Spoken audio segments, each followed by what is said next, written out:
For 10 years, my grandfather touched me and whispered in my ear, "Alina, you came back to me." I cried, screamed that I was Alice, not my twin sister who had drowned. I thought he had gone mad with grief. But when I found what he was hiding in the basement, I discovered he was never crazy. He was a lucid monster. Hi, my dear ones. Hi, my sweethearts. Go ahead and get comfortable because Grandma Alice is going to tell you a story today. A heavy story that I've carried for many years, but one that needs to be told. My name is Alice Medford. I'm 78 years old, and I live here in Eagle River, Wisconsin, the same town where I was born back in 1947. You see, Eagle River is a town in northern Wisconsin, cold enough to ache your bones in winter, with that fog that seems to cover the old secrets we keep in our hearts. This is where I still live today, in the same region where everything happened, where I buried my past and tried to be reborn. Nowadays, my routine is simple and brings me some peace. Every morning, after I have my hot coffee with homemade bread, I pick up my crochet basket and go to the living room. I make rugs, tablecloths, those doilies we used to make back in the day. I learned from my mother when I was a girl, and today crochet is what keeps me sane, you know? It's my therapy, my meditation. Each stitch I make, it's like I'm sewing back together the pieces of my soul that were torn apart. Oh, and before I continue my story, I wanted to make a special request of you. If you're enjoying listening to me, click that like button down there and subscribe to Grandparents' Tales, okay? Turn on the notification bell too, because I have other stories to tell, stories that might help someone who knows. And tell me here in the comments, what little town are you watching from? And what time of day did you find Grandma's video? Is it in the morning, having coffee, or in the evening, after work? I always read all the comments, and I'm so happy to know where you're from, to know there are people from all over America and even abroad listening to me. Tell me, okay? Let's create a chain of kindness, because kindness is what we need most in this world. Well, what I came to tell you today is about a very deep pain I carry. It's about my twin sister, Alina. It's about my grandfather, Benjamin. And it's about 10 years of my life that were stolen from me in a way you can't imagine. You're going to hear about abuse, terrible secrets, a basement that held more than rats and old junk. But you'll also hear about survival, about two sisters who found each other again when all seemed lost, and about how we can move forward even after hell. So, my dear ones, come with me. I'm going to need your strength to tell all of this, because even after all this time, it still hurts. It still hurts like it was yesterday, but it needs to be said. It needs to be heard. Because maybe, just maybe, my story will help someone going through something similar to find strength, not to give up, to seek help. Take a deep breath with me. Let's go. I was born in 1947, along with my twin sister Alina, on a farm on the outskirts of Eagle River. My father's name was Oliver Medford, a tall man with calloused hands from so much work in the fields, and my mother was Teresa, a sweet woman who smelled like lye soap and cornbread. We lived in a large wooden house with those wide boards that creaked when we ran from room to room. The house had been built by my grandfather Benjamin decades earlier, when he arrived on these lands with his wife, my grandmother Clara, who died in childbirth when my father was still a child. The farm was in a valley surrounded by pine trees, those huge pines that are the hallmark of northern Wisconsin. In winter, which here in Eagle River is truly harsh, we'd wake up and see the white frost covering everything, looking like sugar. My mother would light the wood stove before dawn, and the smell of smoke mixed with brewing coffee was what woke us up, Alina and me, every morning. The house had 4 bedrooms, a large living room with a long table that could seat 10 people, the kitchen, which was the heart of the home, and a basement. The basement had always existed. It's where my grandfather kept tools, sacks of potatoes, onions, provisions. A dark, damp place that smelled like wet earth. We never liked going down there. My father would say, "Girls, be careful with those stairs, okay? They're dangerous." And we obeyed. Obedient children don't go down where they shouldn't, right? Alina and I were inseparable. Identical twins. The only difference was that I had a tiny mole behind my right ear, and Alina didn't. My mother put gold earrings in my ears when I was born, and silver ones in Alina's, just so she could tell us apart when we were babies. But as we grew, our personalities became different. I was quieter, more likely to stay close to Mom helping with household chores. Alina was wild, liked to run in the pasture chasing chickens, climbing trees, getting all muddy. Our routine was simple but happy. We'd wake up early, have coffee with milk fresh from the cows, homemade bread with butter made by Mom, sometimes a piece of cheese. Then, if it was a weekday, we'd go to the little schoolhouse about 2 miles away, a one-room wooden building with just one teacher, Mrs. Norma, who taught all grades together. We walked hand in hand, Alina and I, along the dirt road that cut through neighboring farms. When we returned from school, around 11:30, noon, lunch was ready. Rice, beans, pot roast, fried cornmeal mush. My mother cooked like a blessing. After lunch, we had to help. I washed dishes, Alina swept the floor, we took turns. In the afternoon, if there was time left, we played. And how we played, my God. We had rag dolls that Mom made for us, but what Alina really liked was playing by the river. Ah, the river. Pine River, which cut through our farm at the back, passing through an area of dense woods. The water was dark, cold, ran fast in some parts, and my father always warned, "Don't go to the river alone, you hear? That's treacherous." But Alina loved it. She'd stay on the bank, wetting her feet, collecting colorful pebbles. I'd go along, but always afraid. There was something about that river that gave me chills. My grandfather Benjamin lived with us. He was a serious man, of few words, already elderly at that time, must have been in his early 60s. He worked little because his back couldn't handle the weight of the hoe anymore. He spent his days sitting on the porch, smoking his hand-rolled cigarettes, looking at the horizon. He was affectionate with us when we were small, you know. He called us my beautiful granddaughters, brought honey candy from town when he went to downtown Eagle River to sell farm products. Alina and I liked him. He told stories from the old days about how he'd pioneered those lands, planted every tree, built every fence. We listened with shining eyes. We had some friends in the neighborhood, other children from nearby farms. Jennifer, daughter of Mr. Gerald, who had a property next to ours. Susan, who lived farther away, but we met at school. We played Ring Around the Rosie tag house. On weekends, if there was a church social at St. John's, there in the nearest village, we'd go all dressed up, in print dresses, our hair tied with ribbons. We were happy in our simplicity. Eagle River in the 50s was like that, my dear ones. Country life, farm life, where everyone knew each other and helped each other. But you know when you feel something is wrong, even without being able to explain it? When I was about 10, 11 years old, I began to notice a different way my grandfather looked at Alina. It wasn't the look of an affectionate grandfather. It was something else. A longer look, more intense. He'd ask her, "Alina, come here, sit on Grandpa's lap." And she'd go, innocent. He'd run his hand through her hair slowly, smell it, close his eyes. I'd watch without understanding. My mother noticed too because I saw her frown, call Alina back. "Alina, come help me in the kitchen." She'd take my sister away from him. Once I heard my parents talking quietly in their bedroom at night. I had woken up to drink water and stopped in the hallway when I heard my father say, "Teresa, your father-in-law is acting strange with the girls, especially with Alina." And my mother replied, "I know, Oliver, I've noticed. I'll keep an eye on it. But he's old. It must just be excessive grandfather affection." My father grumbled something I couldn't hear, and I went back to my room with a knot in my chest I couldn't explain. Alina never complained about anything, but I noticed that she sometimes avoided being alone with Grandpa. When he called, she'd make excuses. "Grandpa, I can't right now. I have to help Mom." Or she'd pull me along.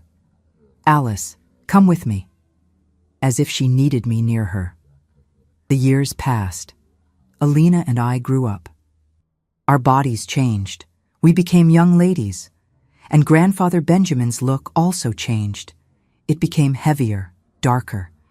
But we didn't understand. We were just two country girls, innocent, who thought the world was good and people were good. It was when we turned 13 in March 1960 that everything began to fall apart. My mother had thrown a small party for us with cornbread cake and orange juice. Our friends came, we played, sang happy birthday. But that night, after everyone left, Alina woke me up in the dark. She was crying softly. "Alice," she whispered. Grandpa came into our room. He stood there watching me sleep. I woke up and saw him there, standing in the doorway, just watching. I got scared and pretended I was still asleep. My heart raced. I hugged my sister and slept clinging to her all night. From then on, everything began to change. And Pine River, which already gave me chills, was going to become the scene of a tragedy that would change our lives forever. It was on a Sunday in July 1960, harsh winter, that the world as I knew it ended. I remember every detail of that day as if it were branded with hot iron in my memory. The sky was gray, heavy, the kind that looks like it's going to snow, but here in Eagle River it rarely snows. It was a cutting cold, damp that got into your bones. Alina had woken up restless, wanting to go to the river. "Alice, let's go just for a little bit. I saw a beautiful heron yesterday. I want to see if it's there again." I didn't want to go. It was too cold. But she insisted so much, pulled my hand in that way of hers, and I gave in. "Okay, but just for a little bit, okay? And we don't get close to the water." My mother was in the kitchen making bread. "Come back soon, girls, and don't get your feet wet, for God's sake, you'll catch pneumonia." We went down the trail that led to the river, passing through the pine forest. The ground was covered with fallen pine cones, and our steps made noise on the dry leaves. We reached the bank. The river was fuller because of the rains from the previous week. The current was strong, the dark water making that constant sound of an angry river. Alina stayed on the bank, crouched down, looking for the heron with her eyes. "It's not here today," she said, disappointed. That's when we heard Grandfather Benjamin's voice. "Alina, Alina, come here." He had come after us, appeared on the trail walking slowly.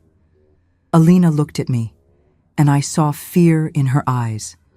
That fear she'd been feeling for months. "Let's go, Alice," she whispered. But Grandpa was already close. "Alina, I need to talk to you. Alice, go back to the house." "Let me talk to your sister here for a moment." I didn't want to leave. But he was our grandfather. He was the authority. I was a 13-year-old girl, obedient. "Go, Alice," Alina said, trying to smile. "I'll be back soon." It was the last time I heard her voice for 10 years, the last time I saw that smile. I went back to the house, but I was restless. Half an hour passed. An hour. Alina didn't come back. I went to the kitchen. "Mom, Alina hasn't come back yet." My mother frowned. "What do you mean? Where is she?" "She stayed at the river with Grandpa." My mother's face changed, turned white. "Oliver!" She screamed for my father, who was in the pasture. "Oliver, come here now!" We all ran down to the river. My grandfather was there, sitting on a rock, his head in his hands, sobbing. "She fell!" he shouted when he saw us. My God, she slipped on the rock and fell. The current took her. I tried to grab her, but the water was too strong. My father threw himself into the river, searching, screaming Alina's name. I stood paralyzed on the bank, looking at that dark water, feeling my world collapse. They called the neighbors. Mr. Gerald came with other men. They searched the rest of the day, went into the river with ropes tied around their waists, searched miles downstream. Nothing. No sign of Alina. The water had swallowed my sister. My mother fell to her knees on the ground, tearing her throat from crying so much. I couldn't cry. I was in shock, mute, hugging my own body, trembling with cold and horror. They searched for 3 days. Divers came from town. Nothing. The body didn't appear. The sheriff came, asked questions. My grandfather repeated the same story, crying, "She slipped. I tried to hold her, but I couldn't." The sheriff wrote everything down, ruled it an accidental drowning, declared my sister dead, even without a body. "It happens a lot in rivers with strong currents," he said. "The body could have gotten stuck under some rock at the bottom or been carried very far away." The funeral was empty. Literally. There was a casket, but it was empty. My mother wanted to do it anyway, needed a ritual, a place to cry, to leave flowers. We buried that empty casket in the St. John's Church cemetery. I remember looking at that hole in the ground and thinking, my sister isn't there. She's somewhere at the bottom of the river, alone, cold. The guilt consumed me. Why did I leave her alone with him? Why did I obey and leave? The months that followed were the darkest of my life until then. My mother fell into a deep depression, stayed in bed all day, crying, not eating. My father tried to be strong, but I saw him crumbling inside. The house became silent, heavy, as if death had moved in. I walked through the rooms like a ghost, waiting to wake up from that nightmare and see Alina sitting at the breakfast table, smiling at me. And then, in November of that same year of 1960, 4 months after losing Alina, I lost my parents. It was the flu that turned into pneumonia. First my mother, who was already weak from suffering so much, from not eating. She died in 3 days of fever. My father couldn't bear the pain of losing his wife after having lost his daughter. He simply gave up on living. He got sick along with her, stayed in bed next to my mother's body waiting for the priest to come for last rites, and never got up again. He died 2 days after her, of sadness and pneumonia. Of that I'm sure. At 13 years old, I found myself an orphan, without my twin sister, alone on a farm with my grandfather Benjamin. And that's where everything truly began. A week after my parents' burial, my grandfather appeared in my room with a dress in his hands. It was a light blue dress made of fine fabric with little white flowers printed on it. I had never seen that dress. "This is for you," he said. "Put it on." I took the dress, finding it strange. It wasn't my style. It was Alina's style. She was the one who liked light blue, little flowers. I liked plain dresses, dark colors. "Grandpa, this dress isn't my style," I said quietly. He looked at me with an expression that scared me. "Put it on," he repeated more firmly. I put it on. When I came out of the room, he was in the living room, sitting in the armchair. He looked at me from top to bottom, slowly, in that way that made me want to disappear. "Come here," he said. I approached with trembling steps. "Let your hair down." I always tied my hair back, ever since Alina died. It was my way of mourning. But I let it down. He got up, came close, ran his fingers through my hair, smoothing it, combing it with his hands. "Alina," he whispered. My heart stopped. "Grandpa, I'm Alice." He didn't respond, kept smoothing my hair, with his eyes closed, smelling it. In the following days, he began to do strange things. He forced me to wear clothes that weren't mine, that were different from what I used to wear. He called me to sit on his lap, and when I sat, he hugged me too tight, ran his hands over my face, my arms, whispering, "You came back to me, Alina. I knew the river wouldn't take you from me." I cried, said, "Grandpa, I'm Alice. Alina died." And he opened his eyes, looked at me as if confused, and then said, "Sorry, girl. It's just that you look so much like her. I get confused." I thought he had gone mad with so much pain. We had lost so many people in such a short time. My sister, my mother, my father. It made sense that an old man of almost 70 would become senile, confuse his granddaughters, lose some of his reason. I felt sorry for him, despite the fear he caused me. But things got worse. He started coming into my room at night. He'd stand next to my bed, just watching me sleep. When I woke up scared, he'd say, "Shh, Alina, sleep. I'm just protecting you." I started sleeping dressed, with the blanket up to my neck, praying for him to leave quickly. And then, one night in December, just before Christmas, he came into my room, locked the door from inside, and sat on the edge of my bed. I shrank against the wall. "Grandpa, what are you doing?" He put his finger to his lips. "Shh, Alina, you promised me you'd come back, and you kept your promise." "I'm not Alina," I screamed, desperate. He smiled, a strange smile that froze my blood. "Yes, you are." And then he began to do things that a child shouldn't go through. Things I'll tell you about in a way you'll understand, but without detailing, because I need to protect the younger ones who might be listening. He held me tightly, touched me in ways that weren't grandfather to granddaughter ways, made me stay quiet while he did what he wanted.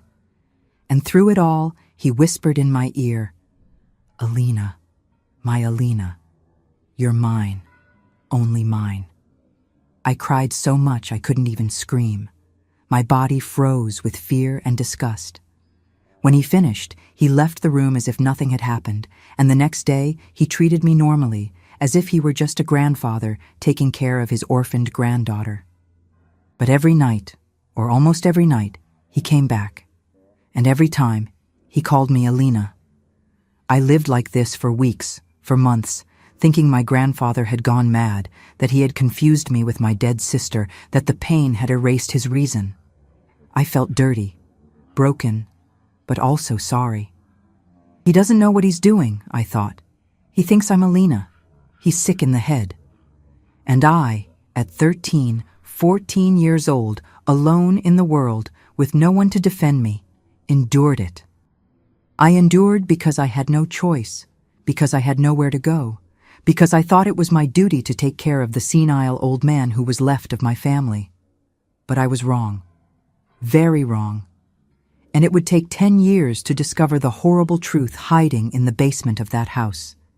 The years that followed were endless darkness, my dear ones. 10 years of my life that were stolen, lived as if I were underwater, slowly drowning, unable to scream for help. Early in 1961, my grandfather took me out of school. "You don't need to study anymore," he said.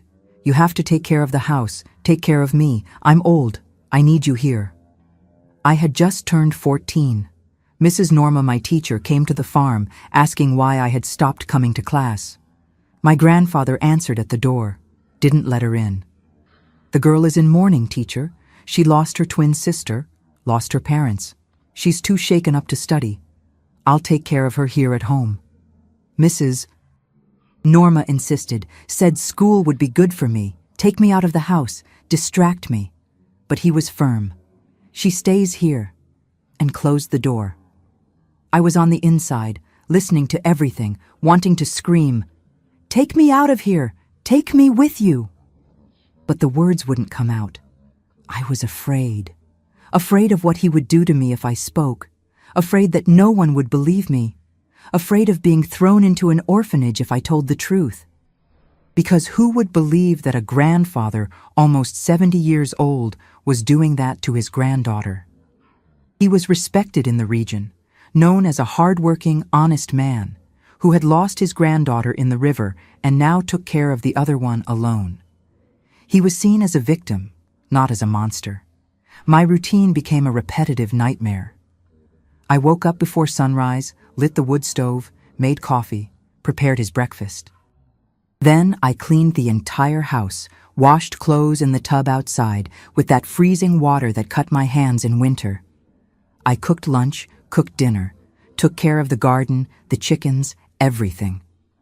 I was the maid, the caretaker, and at night, when he locked my bedroom door, I was something else I can't even name without feeling my stomach turn.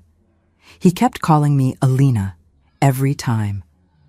"Alina, come here. Alina, sit here. Alina, you're so beautiful." And during the moments he used me, when he did what he wanted with me, he whispered in my ear, "You're mine, Alina. You always were mine. The river tried to take you, but you came back to me." I cried. I said, "I'm Alice, Alice." And he'd smile, run his hand over my face wet with tears, and say, "Shh, you don't need to pretend. I know who you are." There was one time, I must have been about 16, that I tried to ask for help. It was on a Sunday, church day. My grandfather took me to St. John's Church once a month to keep up appearances so people wouldn't find it strange. I'd dress all in black, still in mourning, and go silently beside him. After Mass, the ladies would come talk to me. "Poor little Alice, lost everyone so young. How good that your grandfather is taking care of you, girl." I'd force a smile, swallow the lump in my throat. That specific Sunday, I saw Mrs. Jennifer, my old friend's mother. She came to hug me, and in the hug, I whispered quietly, desperate, "Mrs. Jennifer, I need help. My grandfather, he—" She released me, looked into my eyes. "He what, child?" I opened my mouth to tell, but at that moment my grandfather appeared beside me, put his heavy hand on my shoulder. "Alice is still very shaken," he said to Mrs. Jennifer, with that tone of a worried grandfather. "Sometimes she says confused things. The trauma of the loss, you know how it is." "Mrs." Jennifer made a pitying face. "Poor thing indeed. Needs patience, Mr. Benjamin. She'll get better with time." And she left.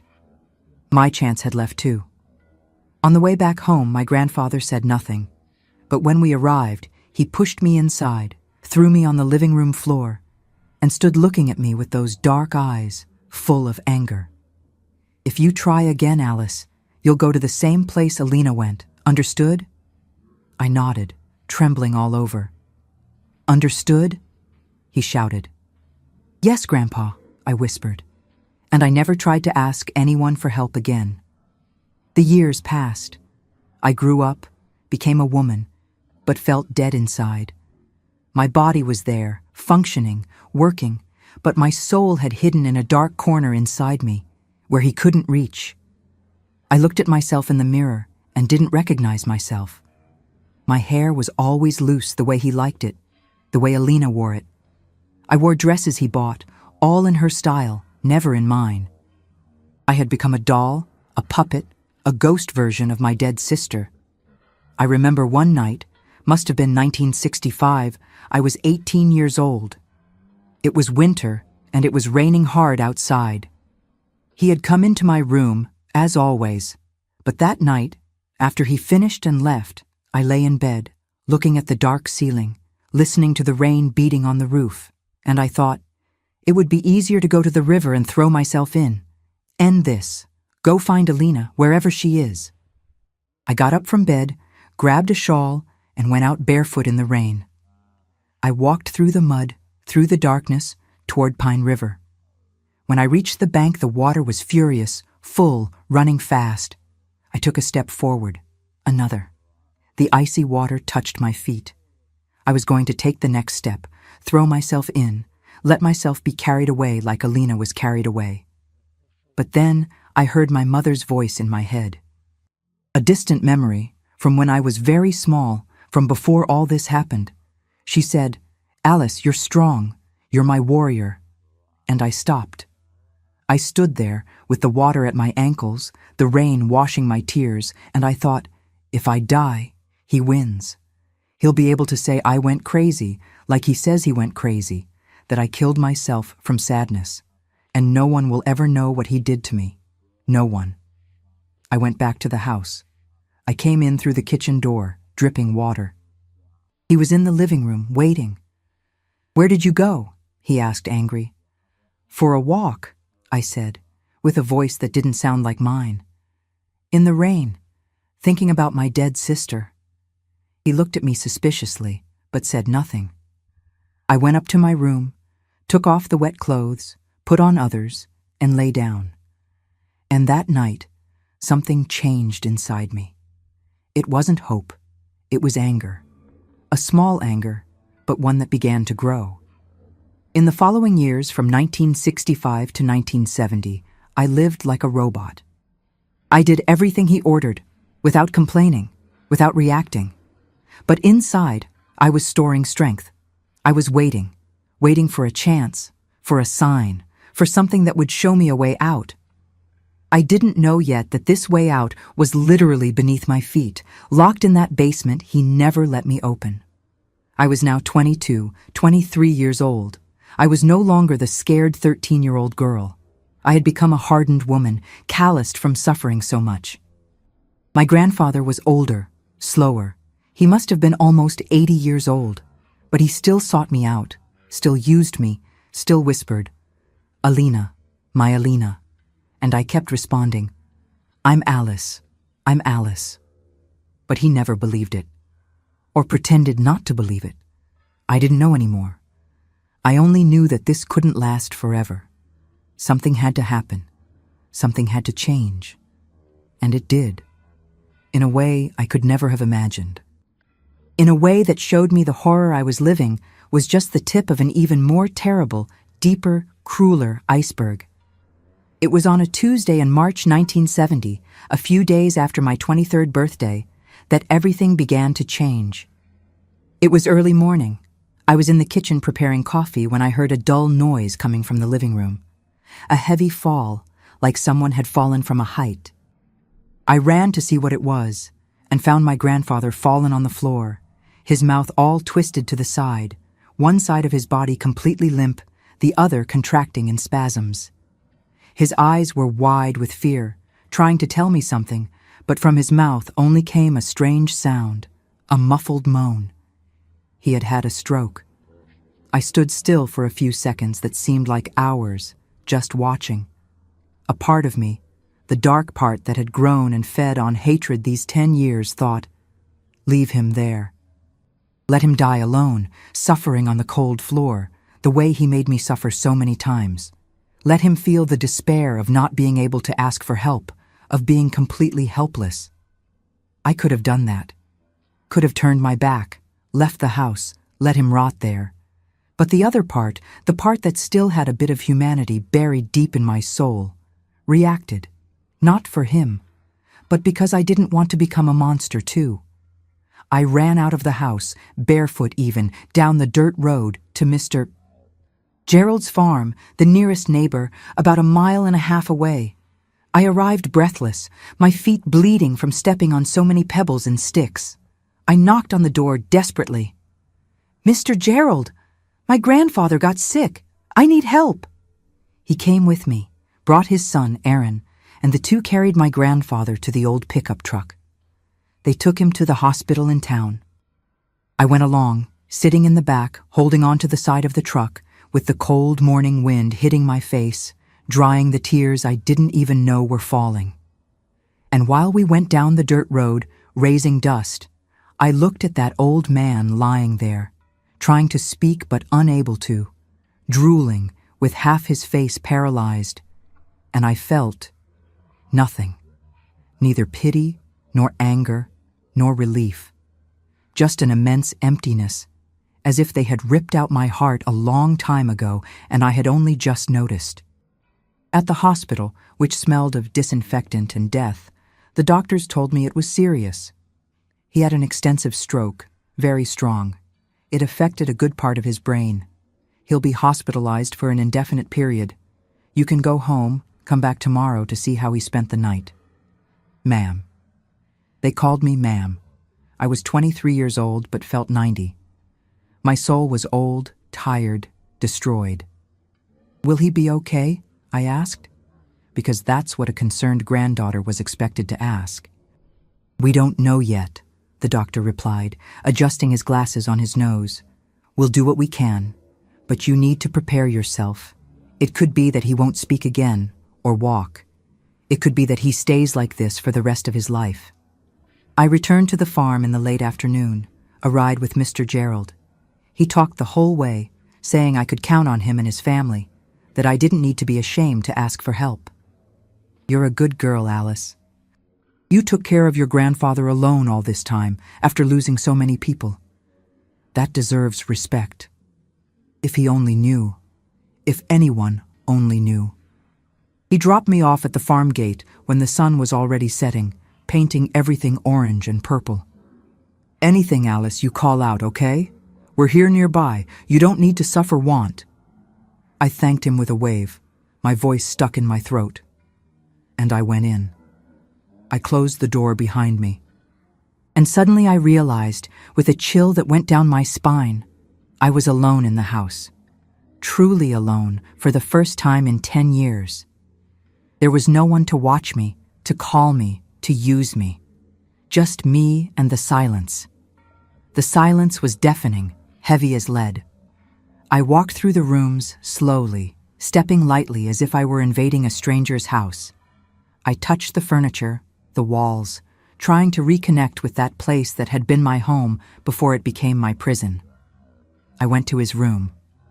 The bed was unmade, the blankets thrown to the side where he had gotten up that morning. His smell was still in the air, an old man smell, hand-rolled cigarettes, something rotten I couldn't identify. I saw on the dresser the clothes he had taken off the night before, the pants, the flannel shirt, the worn leather belt. And there, hanging on the belt, was the bunch of keys.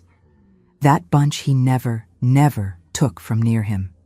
He slept with the keys under his pillow. He went to the bathroom with the keys in his pocket. He bathed with the keys at the edge of the sink. Never in 10 years had he left those keys away from his body. I picked them up carefully, as if they would burn.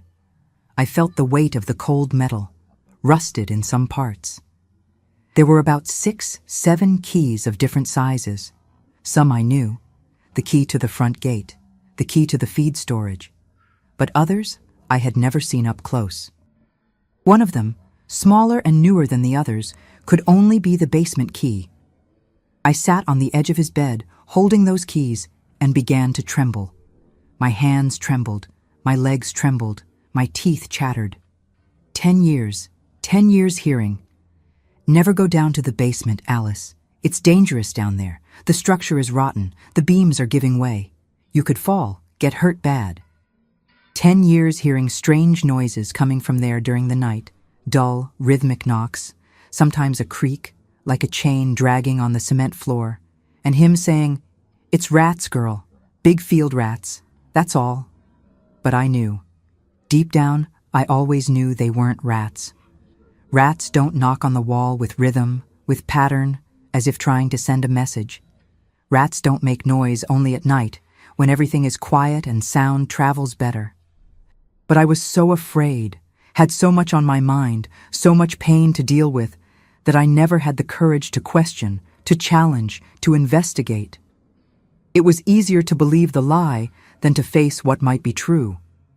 Now I had the keys. And he was in the hospital, far away, unconscious, helpless for the first time in his life. I got up from the bed, my legs shaky as a newborn calf's, and went downstairs. Each step creaked loudly in the empty house. I stopped in front of the basement door, which was under the main staircase, kind of hidden. It was a heavy door of dark wood, stained with moisture. It had 3 locks, a normal lock in the middle and 2 large padlocks, one on top and one on the bottom. I had never seen a door so locked like that anywhere.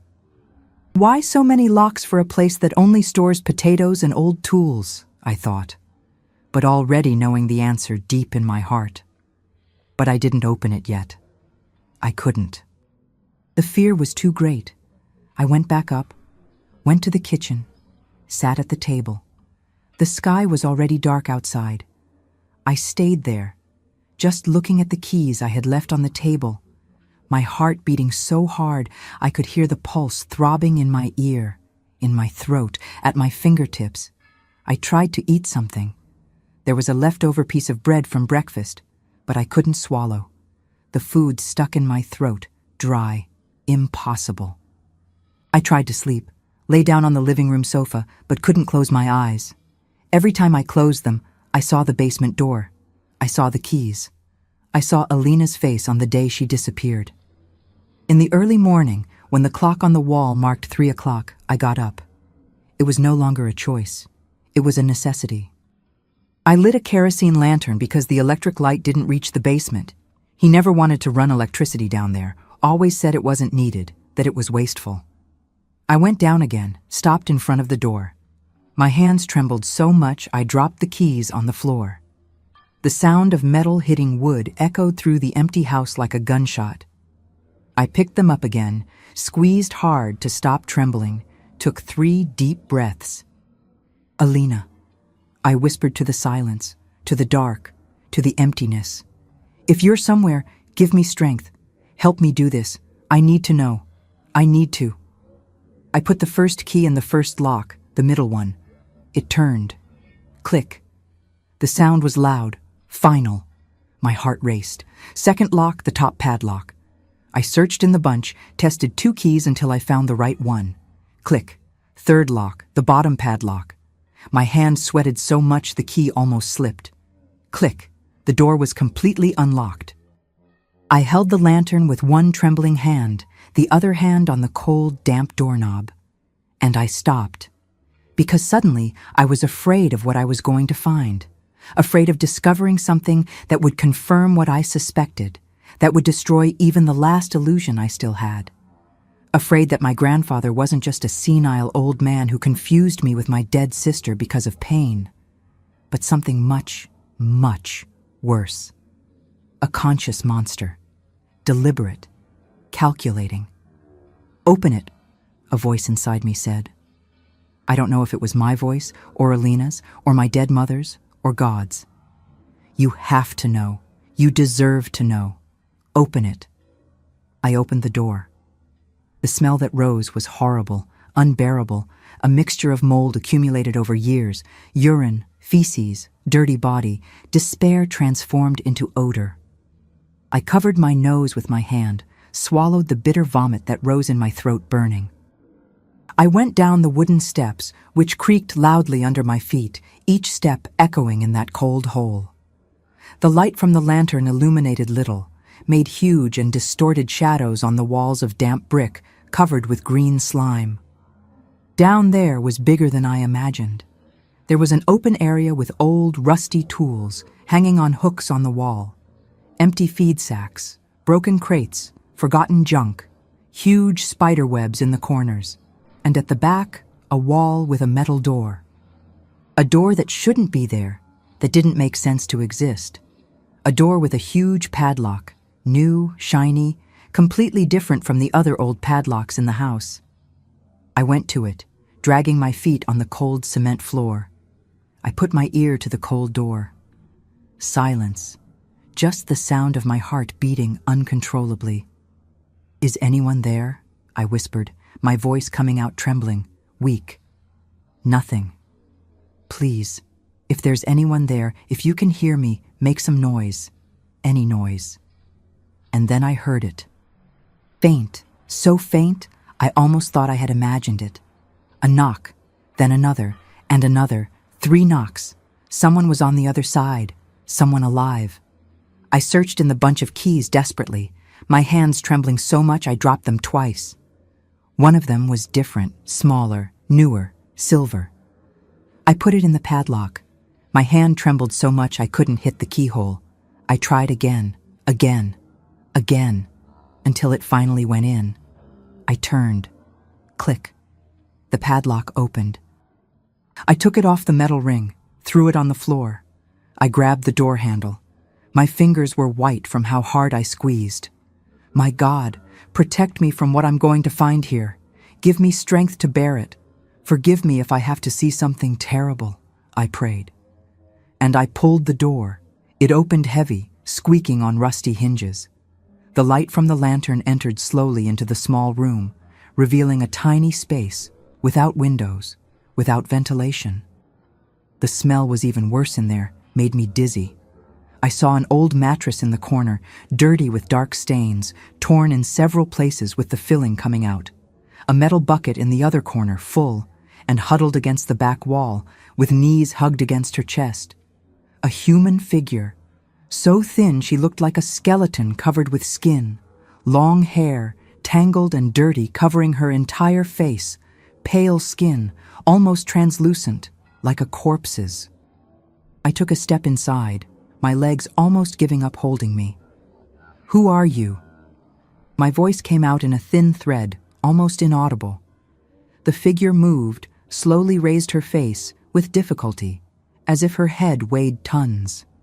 She pushed away the strands of dirty hair from in front of her eyes with fingers thin as twigs. And when the light from the lantern illuminated that face, when I saw those eyes looking at me, my world stopped spinning, stopped existing. It was like I was looking in a broken mirror, distorted by suffering.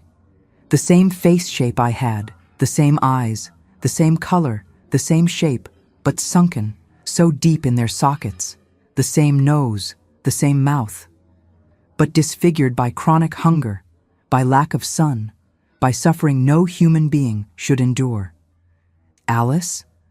The voice came out hoarse, rough, weak, as if it hadn't been used for an eternity, as if it had forgotten how it works.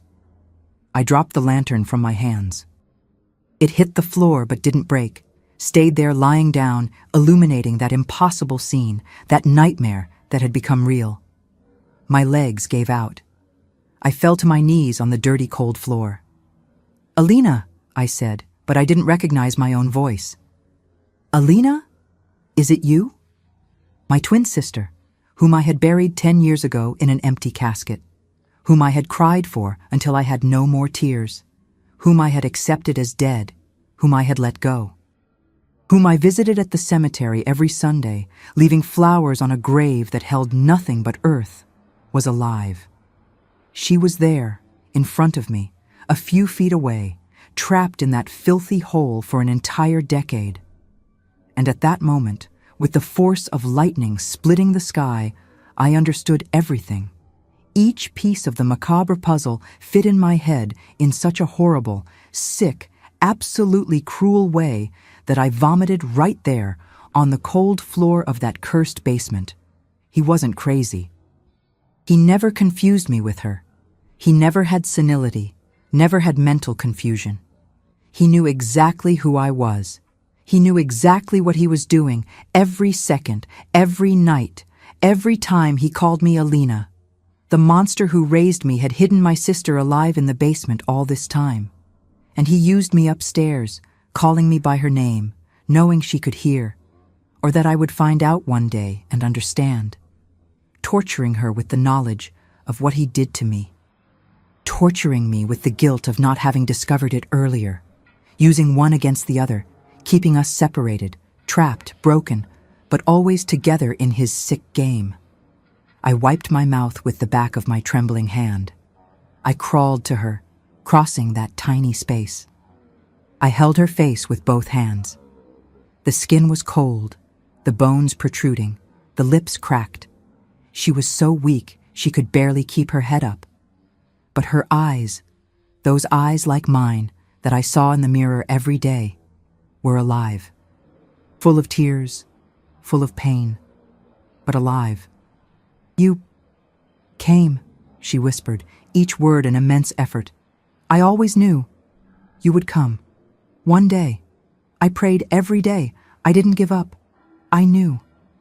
And there, in that horrible basement, in that cold and stinking hole that had been my sister's hell for 10 years, I hugged her.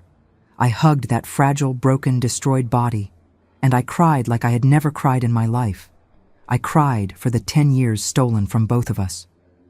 I cried for the lost childhood, the destroyed innocence. I cried for the incomprehensible cruelty of a man who should have protected us, but who turned us into his prisoners, his victims, his broken dolls in a perverse game that only he understood. But there, with my sister in my arms for the first time in a decade, I also felt something I hadn't felt in years. Hope. Small, fragile, but real. Because now I knew the truth. And the truth, however terrible, however painful it was, could set us free. I don't know how long we stayed there embracing, crying. It could have been minutes. It could have been hours.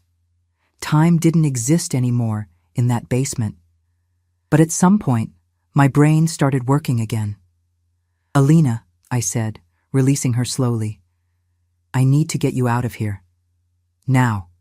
Can you walk?" She tried to get up, but her legs wouldn't hold. She fell back on the mattress. "I can't. It's been so long." since I walked.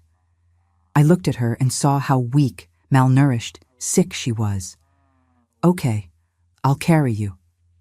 And that's what I did.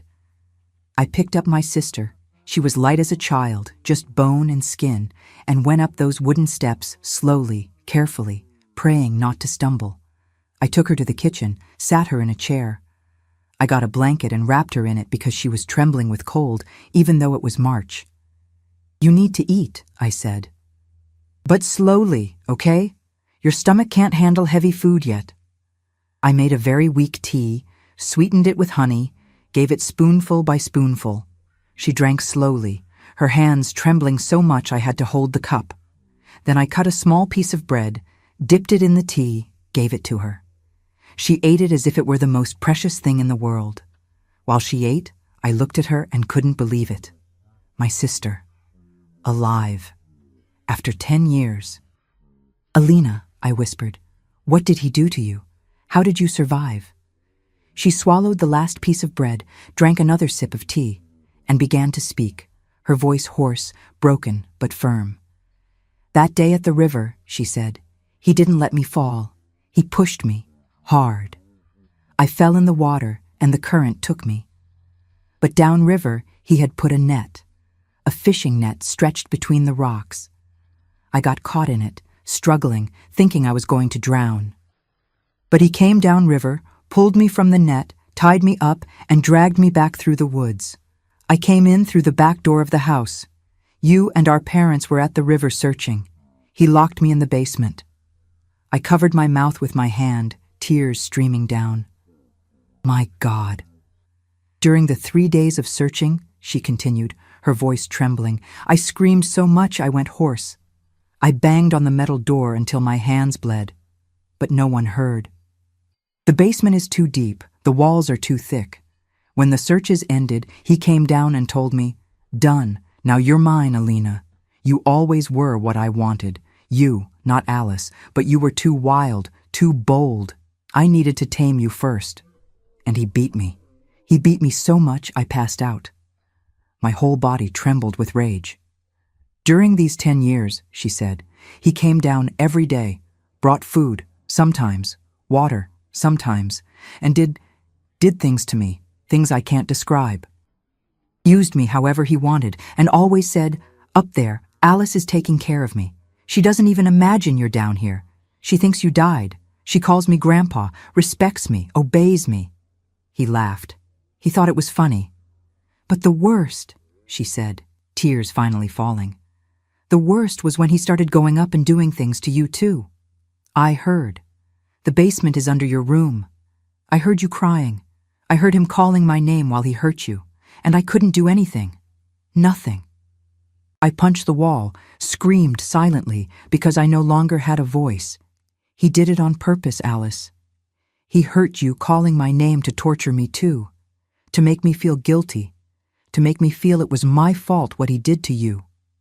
I fell to my knees on the kitchen floor, sobbing. It's not your fault. It's not. It's his, only his. Every time he came down after having been with you, Alina continued, he told me every detail, how you cried, how you begged saying you were Alice, how he pretended he had confused you with me. She thinks I'm crazy, he said, laughing. She thinks I don't know who's who, but I know. I always knew. You down here for me to use when I want. Her up there to take care of the house and for me to have fun at night. 2 granddaughters for the price of 1. He was a monster, Alice. A conscious monster. I crawled to her, hugged her legs. Forgive me. Forgive me for not discovering earlier, for leaving you to suffer here alone. She put her hand on my hair. You didn't know. How could you know? He planned everything. He separated us on purpose, isolated you, hid me, used us against each other without us even knowing. I stayed there kneeling on the floor for a while, trying to process everything. Then I got up, cleaned my face. We need to call the police. He needs to pay for what he did. He's in the hospital, isn't he? Alina asked. I heard you leaving this morning, heard the truck. Yes, he had a stroke. He's unconscious. Then let's go. Call the police, now. Early in the morning, when the sun rose, I walked to Mr. Gerald's farm again. I knocked on the door. He answered, still in his pajamas. Alice? Everything okay? Did something happen? Mr. Gerald, I said, my voice firm for the first time in years. I need you to take me to the sheriff's office in town, now, and I need you to call an ambulance to my house. I found my sister, Alina. She's alive. His face turned white. What do you mean, girl? Alina died 10 years ago. She didn't die. My grandfather lied. He kept her trapped in the basement all this time and did terrible things to us, to both of us. I need to report it. I need someone to help me. Mr. Gerald didn't ask more questions. He called his wife, Mrs. Diane, to stay with Alina while he took me. The ambulance arrived first, took my sister to the same hospital where Grandpa was. The doctors were shocked by her condition. Severe dehydration, severe malnutrition, infections, old wounds that never healed properly. I went straight to the sheriff's office. The sheriff was the same from 10 years ago, Sheriff Wallace, older now, with white hair. I told him everything, every detail. He wrote it all down with his hand trembling from shock and anger. How does a man do such a thing? He murmured. With his own granddaughters. He's a monster, I said.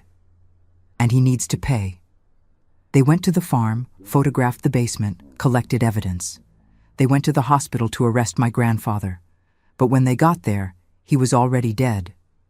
The stroke had been stronger than the doctors thought. He died during the night, alone, without waking up. When they told me, I felt nothing. Neither relief nor sadness, just emptiness. He had escaped the justice of men, but not the justice of God. Of that I was certain. Alina was hospitalized for 2 weeks. I stayed with her every day, every minute. I held her hand, told stories of our childhood, of the good things we lived before everything fell apart. Gradually, she improved, gaining weight, gaining color, gaining life again. One day, she looked at me and said, Alice, we survived, both of us. He tried to destroy us, separate us, break us, but we're here, together again. I squeezed her hand hard. Together forever now, I promise. I'll never leave you again. And that's when our real life began. It wasn't going to be easy. We had deep scars, wounds that would never fully heal.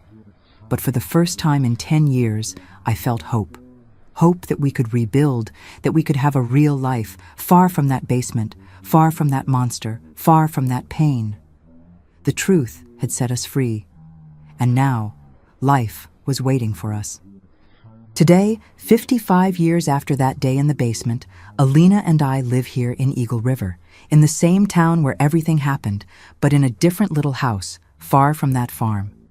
We sold that property as soon as we could. We couldn't step on that land anymore without feeling the weight of the past. We bought a small house here in downtown Eagle River, close to the church, close to the market, close to everything. 2 78-year-old grandmas who chose to live together, take care of each other, be the family we always were. Our routine is simple, but each day is a victory. I wake up early, as I always have, but now by choice, not by obligation. I light the stove, now it's gas, no longer wood, and make hot coffee. Alina wakes up soon after, comes to the kitchen in slippers and a robe, sits at the little table while I serve coffee with milk and the homemade bread I make every Thursday. Good morning, sis, she says every day, with that smile that took years to return to her face. Good morning, my sister, I reply. And it is a good morning, because we're together, free, alive. After coffee, each of us goes to our activity. I pick up my crochet basket and go to the living room, sit in my armchair near the window where the light comes in beautifully in the morning. I make my rugs, my tablecloths, those doilies I sell at the town craft fair once a month. It's not much money, but it helps with the bills and keeps me busy. Each stitch I make is proof that my hands, which suffered so much, now create beauty. Alina also found her therapy. She paints. She started about 20 years ago in a painting class that the social worker suggested to help with her recovery. She discovered a talent she didn't even know she had. She paints landscapes, flowers, birds. She never paints people. She still can't. But her canvases are beautiful, full of color, full of life. She sells some at the same fair where I sell my crochet. We're there, the two of us together, our craft booth, talking with customers, laughing at silly things. Our house is small, but cozy. 2 bedrooms. Each of us has our own, because we need our space, our privacy. A living room with an old but comfortable sofa, a small TV that we watch at night, cooking shows, old soap operas, those things. A kitchen that smells like real food, local spices, cake in the oven. A small backyard where Alina planted hydrangeas. She says hydrangeas represent us, resilient, blooming even in difficult soil. We have friends here in the neighborhood. Mrs. Karen from next door, who comes for coffee with us every Saturday. Mr. Isaac from the corner store, who always sets aside the nicest tomatoes when he knows we're going to buy.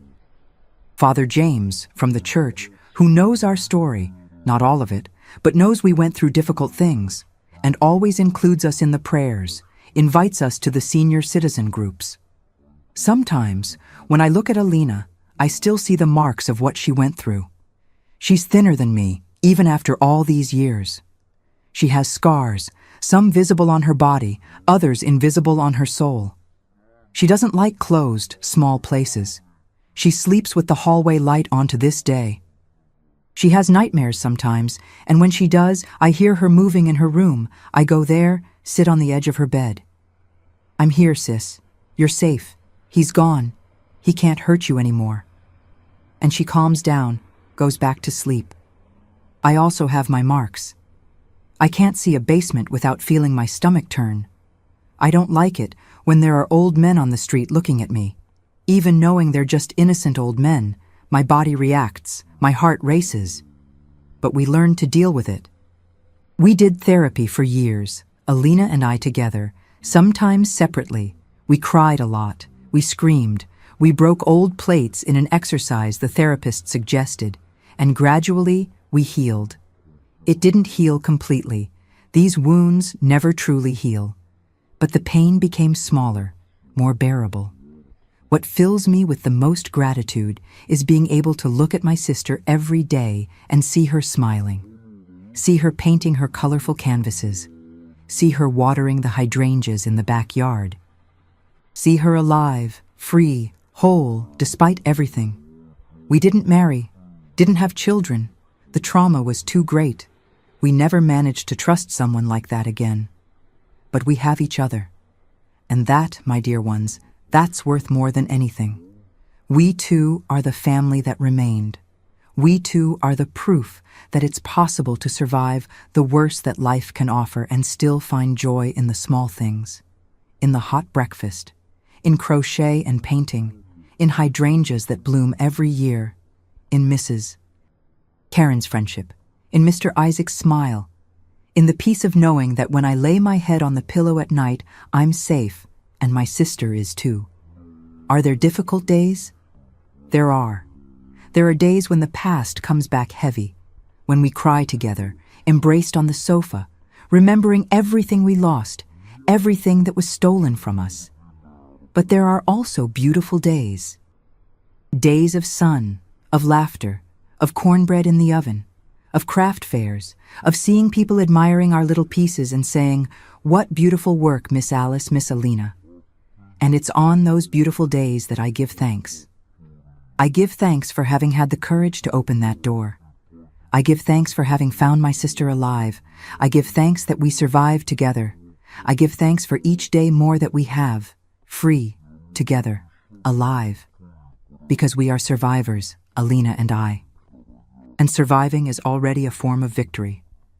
My dear ones, my loves, if you're watching this now and you're going through something similar, if someone in your family is hurting you, using you, manipulating you, I need you to hear this. It's not your fault. It never was. It never will be. I spent 10 years thinking my grandfather was confused, sick, senile. I felt sorry for him while he destroyed me. And I want you to understand something I learned in the worst possible way. Monsters don't always look like monsters. Sometimes they wear a victim's mask, a poor old man's mask, a person who needs help.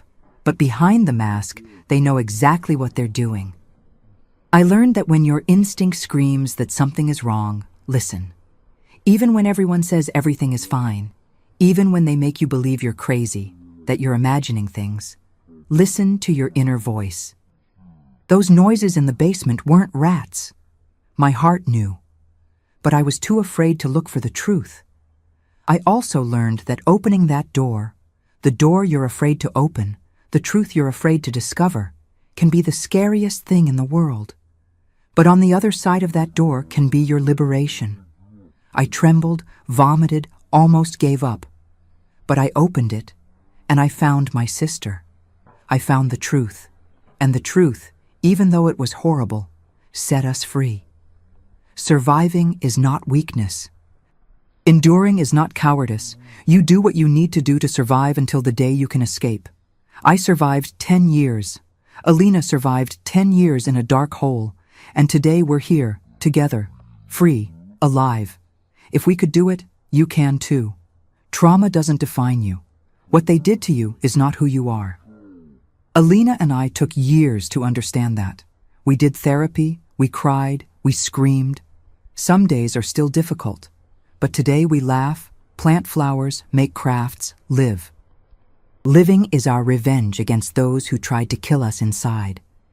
If you know someone who is suffering, don't close your eyes. Ask, insist, believe. It wasn't anyone who saved me. It was myself when I finally had courage. But having someone who believes in you, who listens to you, who offers you help, can be the difference between life and death. In any country in the world, there are people and organizations that can help. Seek local authorities, protection organizations, support communities. Don't give up. Freedom exists on the other side of fear. I thank each one of you from my heart who listened to me until here. Telling this story wasn't easy, but if it touches at least one heart, if it saves at least one life, every tear was worth it. And now, my dear ones, I need you. If this story moved you, subscribe to Grandparents' Tales right now and turn on the notification bell. There may be other people who need to hear stories like mine, who need to know they're not alone. And leave me a comment with the word survived. Only those who watched until here will understand. I want to know how many people had the courage to listen to the end, to face this difficult truth with me. Do it now. Don't wait one more minute. Your participation could save a life. The darkness doesn't last forever. The light always comes back. Always. With all my love and all my strength to you, Grandma Alice and Alina. We survived. And you will survive too.